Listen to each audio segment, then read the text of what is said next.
இப்போ பார்த்தீங்கன்னா இப்போ இதெல்லாம் ஏன் இப்படி நடக்குதுன்னு பார்த்தீங்கன்னா நேரத்துடைய பர்க்கத்தை எடுத்துடணும்னு அர்த்தம். எல்லாத்துலேயுமே பர்க்கத்து இருக்குல்ல, அந்த நேரத்தில் இருந்து அந்த பர்க்கத்து போயிடுச்சு. அதனால தான் நமக்கு இது எல்லாமே இதாகி போச்சு. ஏன்னா அந்த லைஃப் ஸ்டைல் சேஞ்ச் ஆனதுனால, நைட்டில் அதிகமாக நம்ம முழிச்சதுனால. நைட்டில் முழிக்கலாம், ஆனால் தீனுடைய காரியங்களுக்காக முழிக்கணும். வேறு விஷயங்கள் நம்ம எக்ஸ்ட்ரா முழிக்கும் போது அதே தொடர்ச்சியாகி போச்சு. டெய்லியும் நைட்டு 1 மணி வரைக்கும் ஃபேஸ்புக்கு, யூடியூப்பு எல்லாத்துலேயும் போய் நம்ம இது பண்ணதுனால என்ன ஆகி போச்சு, நம்ம அப்படியே இழுத்துட்டு போயிட்டோம். அது ஒரு இதிலே போயிட்டுருக்கு. இப்போ இந்த பயானில் அதுலேருந்து விடுவிக்கிறதுக்கு இந்த கேட்ஜெட்ஸு பார்த்து ஏதாவது தூக்கி போட்டால் நல்லாயிருக்கும் அப்படின்னு தோணுது இல்லை, அதுக்கு ஒரு வழிமுறையாகவும் இந்த அவர் சொல்லி கொடுத்த டெக்னிக்கு அது வந்து இருக்குது. இதெல்லாமே பார்த்தீங்கன்னா எப்படி சரி பண்ணலாம் அப்படின்னா, சந்திரனுடைய நாட்களோட குரானை வந்து நாம் ஜாயின் பண்ணி நாம் அதை ஓதி ஒரு ப்ராக்டிஸ் பண்ணோம் அப்படின்னா இன்ஷா அல்லாஹ் இதை சரி பண்ணுறதுக்கு வாய்ப்பு இருக்குது. இது இப்படி சரியும் ஆச்சம் அவருக்கு.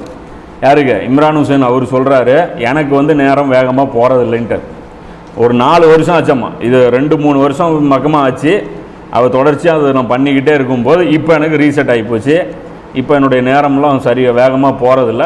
நார்மலாக என்கிட்ட ஃபுல் டைம் இருக்குது, நான் நிறைய வேலை செய்கிறேன், எனக்கு ஒன்றும் அந்த மாதிரி ஃபீலிங் இல்லை அப்படின்னார்.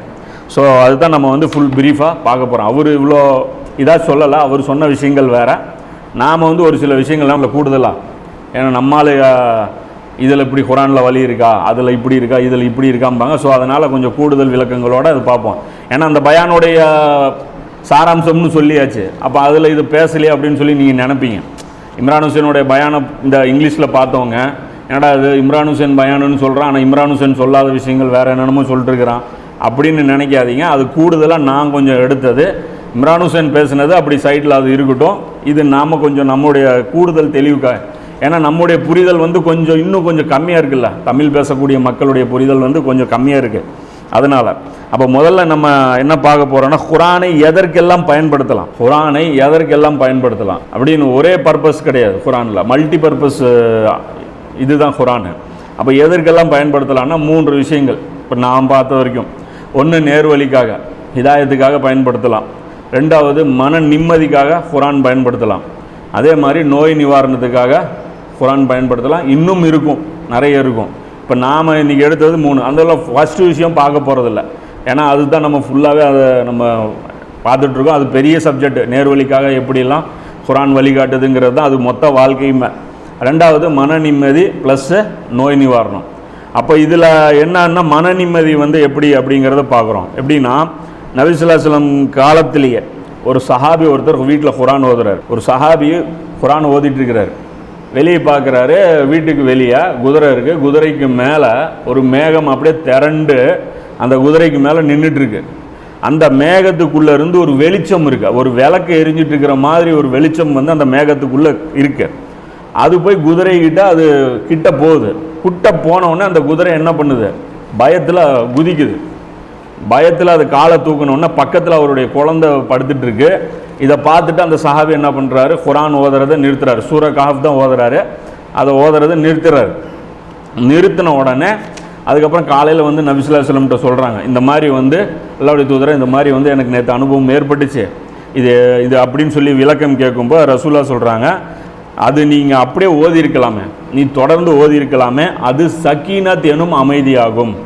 அது என்னது, சக்கீனத்துங்கிற ஒரு அமைதி. சக்கீனத்து அது உள்ளத்தில் அது இருக்கக்கூடிய ஒரு அமைதி. அது குரானுக்காக அல்லாஹ் இறக்குவதாகும். நீர் மட்டும் தொடர்ந்து ஓதி இருந்தால் மலக்குகளை மக்களும் பார்த்திருப்பார்கள். அதில் இருந்தது மலக்குகள். எது, அந்த மேகத்துக்குள்ளே இருந்தது அந்த வெளிச்சம் வந்து மலக்குகள். அவங்க குரானை கேட்டு அவங்க சக்கீனத்தை கொண்டு வந்தாங்க. நீ தொடர்ந்து ஓதிட்டே இருந்திருந்தீங்கன்னா சுபு வரைக்கும் அல்லாத வச்சுருந்துருப்பான்.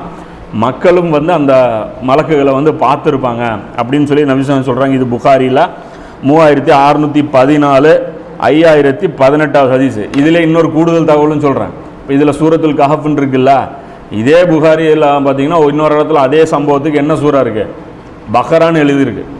அவன் சொல்கிறோம்ல, வார்த்தை விளையாட்டு விளாட்றோம்ல, ஹதீஸில் இப்படி இருந்தால் இப்படி, அப்படி இருந்தால் அப்படிங்கிறோம்ல, ஹதீஸில் இப்படி தான் வரும், ஒரு மதிப்பாக தான் வரும். அப்போ அவர் கஹஃப் ஓதும்போது இப்படி நடந்துச்சா, பக்ரா ஓதும்போது நடந்துச்சா, பக்ராலேருந்து கஹஃப் ஓதி இருப்பாருன்னு சொல்ல முடியாது. ஏன்னா அதுக்கும் 17 சூறா டிஃப்ரெண்ட் இருக்குது. தொடர்ச்சி அப்படி ஓதிட்டே வந்தார், இங்கே முடிஞ்சதுன்னெலாம் சொல்ல முடியாது.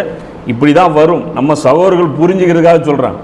குரான் மாதிரியெல்லாம் ஒரு வார்த்தையெல்லாம் பர்ஃபெக்டெல்லாம் ஹதீஸில் வரவே வராது. இது மாதிரியான முரண்பாடுகள் மட்டும் ஏராளமானது காட்ட முடியும். ஆனால் இது முரண்பாடுலாம் கிடையாது. இதை பெருசாக அழட்டிக்கூடாது.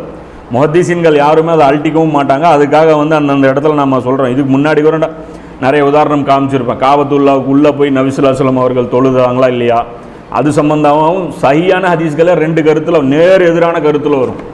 அப்போ அதுக்கெல்லாம் இணைச்செல்லாம் விளக்கமே கொடுக்க முடியாது, அடித்து இல்லைன்னே பேசுவாங்க.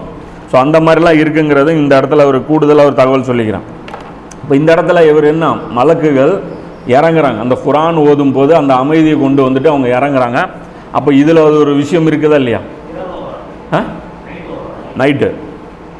நைட்டு ஓதும்போது அந்த வானத்தில் அந்த மலக்குகள் அப்படி இறங்குறாங்க. அப்போ இது ஒரு பரக்கத்து இருக்குது, இதில் ஒரு மன நிம்மதி இருக்குது. நமக்கு அந்த ஃபீலிங் ஆகுது. எப்பயாவது நைட்டில் உட்காந்துட்டு ஒரு மணி நேரம் குரான் அரபியில் ஓதிப்பார். அரபியில் உட்காந்து அந்த 1 மணி நேரம் ஓதிப்பார். அன்றைக்கி தூங்கினா அப்படி ஃப்ரெஷ்ஷாக இருக்குது, அன்றைக்கி எந்திரிச்சா அப்படி ஒரு ஃப்ரெஷ்ஷாக இருக்குது, எல்லாமே அப்படி சூப்பராக இருக்கும் அந்த நாள். அதே மாதிரி 13ஆம் அத்தியாயத்தில் 28ஆம் வசனத்தில் அல்லாஹ் சொல்கிறான், நம்பிக்கை கொண்டோரின் உள்ளங்கள் அல்லாவின் நினைவால் அமைதி பெறுகின்றன. கவனத்தில் கொள்க, அல்லாவின் நினைவால் தான் உள்ளங்கள் அமைதி பெறுகின்றன. அது ஜிக்ருங்கிற அந்த வார்த்தை வரும். அது ஜிக்ருங்கிறது குரானும் தான். அப்போது அல்லாவை நினைவு கூறுவதில் ஒரு பகுதி என்னது, குரான் இருக்குது அப்படிங்கிறது இதில் புரிஞ்சுக்கணும்.